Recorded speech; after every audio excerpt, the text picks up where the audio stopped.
Assalamualaikum warahmatullahi wabarakatuh. Izin perkenalkan diri, nama saya Anastasia Nastiti dengan NPM 2275544 dari Akuntansi Perpajakan kelas 5B. Di sini saya akan menjelaskan tentang akuntansi sektor publik, yaitu yang di dalamnya ada akuntansi belanja, akuntansi pembelian barang dan jasa, juga akuntansi persediaan. Yang pertama ada pengertian akuntansi belanja. Menurut Peraturan Pemerintah Nomor 71 Tahun 2010 tentang Standar Akuntansi Pemerintahan, belanja daerah adalah pengeluaran yang dilakukan oleh bendahara umum daerah yang mengurangi saldo anggaran lebih dalam periode tahun anggaran tertentu. Pengeluaran tersebut tidak akan dikembalikan oleh pemerintah. Kemudian, klasifikasi belanja itu menurut Permendagri Nomor 64 Tahun 2013, belanja diklasifikasikan menjadi 3, yaitu belanja operasi, belanja modal, belanja tak terduga. Yang pertama, belanja operasi. Belanja operasi sendiri adalah pengeluaran anggaran untuk kegiatan sehari-hari yang memberikan manfaat jangka pendek. Belanja operasi meliputi berbagai jenis pengeluaran seperti belanja pegawai, belanja barang dan jasa, belanja bunga, belanja subsidi, belanja hibah, belanja bantuan sosial. Kemudian, belanja modal. Belanja modal adalah pengeluaran anggaran untuk mendapatkan aset tetap dan aset lainnya yang memberikan manfaat lebih dari satu periode akuntansi. Belanja modal dapat meliputi perolehan tanah, gedung, bangunan, perolehan peralatan, dan aset tak berwujud. Yang terakhir, belanja tidak terduga. Belanja tidak terduga adalah pengeluaran anggaran yang digunakan untuk menanggulangi keadaan darurat dan keperluan mendesak yang tidak biasa dan tidak diharapkan berulang. Belanja ini tidak dimaksudkan untuk diterima kembali oleh daerah. Contoh penggunaan belanja tidak terduga adalah penanggulangan bencana alam dan sosial, pengembalian kelebihan penerimaan daerah tahun-tahun sebelumnya, dan penganggaran bantuan sosial yang tidak dapat direncanakan sebelumnya. Nah, kemudian di sini ada penjelasan tentang prinsip pengakuan belanja itu sendiri, yaitu pengakuan belanja dilakukan pada saat terjadinya pengeluaran dari rekening kas umum daerah atau RKUD atau entitas pelaporan. Pengakuan belanja dilakukan saat pertanggungjawaban atas pengeluaran disahkan oleh unit perbendaharaan. Kemudian ada pengukuran belanja. Pengukuran belanja dilakukan dalam mata uang rupiah. Belanja yang diukur dalam mata uang asing harus dikonversi ke rupiah berdasarkan kurs tengah Bank Indonesia pada tanggal transaksi. Pengukuran belanja dilakukan berdasarkan realisasi klasifikasi yang ditetapkan dalam dokumen anggaran.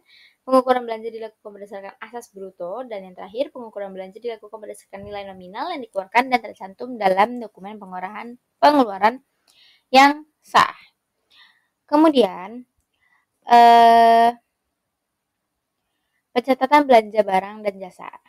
Pencatatan belanja barang dan jasa dapat dilakukan dengan menggunakan pendekatan beban atau aset. Pendekatan beban yaitu setiap pembelian barang dan jasa dicatat sebagai beban jika digunakan atau dikonsumsi segera.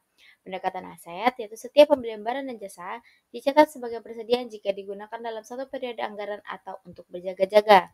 Di sini ada jurnal tentang belanja barang dan jasa pendekatan beban, yaitu di mana setiap pembelian barang dan jasa akan diakui atau dicatat sebagai beban jika pembelian barang dan jasa itu dimaksud untuk digunakan atau konsumsi segera mungkin. Jurnalnya yaitu uraian ada beban persediaan ATK di debit dan ada utang belanja barang dan jasa di kredit. Karena belanja yang dilakukan pada tanggal ini adalah belanja yang belum dibayar langsung atau kredit. Kemudian di sini ada contoh belanja barang. Contoh belanja barang sendiri ini bisa dijadikan contoh untuk transaksi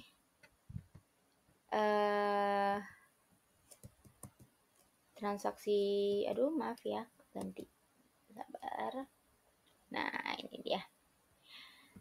Dapat menjadi contoh transaksi, bahwasannya contoh belanja barang itu ada seperti ini. Jurnalnya. Jurnal ini nih ada banyak pencatatannya, jadi kayak dia tuh dicatat di dinas pendapatan, terus nanti dia juga dicatat di di laporan operasional basis akrual gitu, sehingganya tidak hanya dalam satu pencatatan gitu. Kemudian akuntansi beban. Akuntansi beban sendiri merupakan penurunan manfaat ekonomi atau potensi jasa dalam periode pelaporan dan menurunkan ekuitas. Beban dapat berupa pengeluaran atau konsumsi aset atau timbulnya kewajiban. Perbedaan antara beban dan belanja yaitu diukur dan diakui. Kalau beban ya, kalau beban tuh diukur dan diakui dengan basis akuntansi akrual, sedangkan belanja itu dengan basis akuntansi kas. Kemudian unsur pembentukan laporan operasionalnya itu beban tuh jadi LO, sedangkan belanja sendiri itu ada LRA. Kemudian kalau beban tuh dia menggunakan kode akun 9, sedangkan belanja dia kode akunnya 5. Kemudian, beban diakui pada saat timbulnya kewajiban, saat terjadinya konsumsi aset, dan saat terjadinya penurunan manfaat ekonomi atau potensi jasa. Saat timbulnya kewajiban artinya beban diakui pada saat terjadinya peralihan hak dari pihak lain ke pemerintah kota tanpa diikuti keluarnya kas dari kas umum daerah. Contohnya, tagihan rekening telepon dan rekening listriknya sudah ada tagihannya, belum dibayar pemerintah, jadi masih disebut hutang, terus dapat diakui sebagai beban gitu. Kemudian, nah ini ada jurnalnya yang menjadi beban itu sendiri. Jurnal itu juga ada banyak karena dia dari setiap pencatatan itu berbeda-beda jurnal.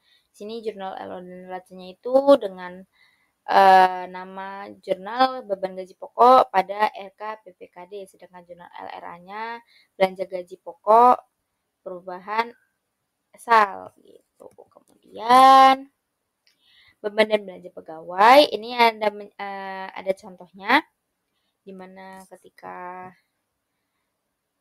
bendahara mengeluarkan SK PDA melakukan pembayaran atas beban dan belanja pegawai melalui mekanisme LS sebagai 5 juta sebesar 5 juta di mana pembayaran beban dan belanja langsung ditransfer ke rekening masing-masing PNS. Kemudian terjadilah jurnal seperti ini di mana ada jurnal LO dan neraca, ada jurnal LRA, juga ada jurnal LRA yang mencatat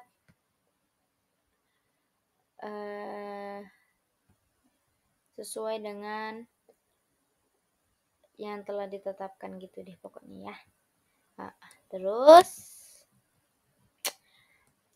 kita pembahasan yang kedua yaitu akuntansi persediaan. Akuntansi persediaan sendiri adalah aset lancar dalam bentuk barang atau perlengkapan yang dimaksudkan untuk mendukung kegiatan operasional pemerintah dan barang-barang yang dimaksudkan untuk dijual dan atau diserahkan dalam rangka pelayanan kepada masyarakat. Kemudian klasifikasikan persediaannya ada alat kantor, dokumen, alat listrik elektronik, perangko, peralatan kebersihan, bahan bakar minyak, bahan baku bangunan, bahan atau bibit tanaman, bibit ternak.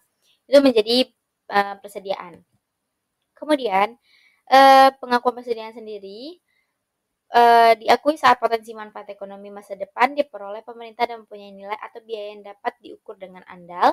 Dan yang kedua, telah diterima atau hak kepemilikannya dan atau kepenguasaannya berpindah. Kemudian ini di sini ada contoh soal dari akuntansi persediaan tersebut gitu. Nah, ini juga. Jadi ini adalah hasilnya gitu. Sip. Terima kasih. Mungkin sekian dari saya. Bila ada kesalahan kata, saya mohon maaf. Kepada Allah saya mohon ampun. Saya akhiri. Wassalamualaikum warahmatullahi wabarakatuh.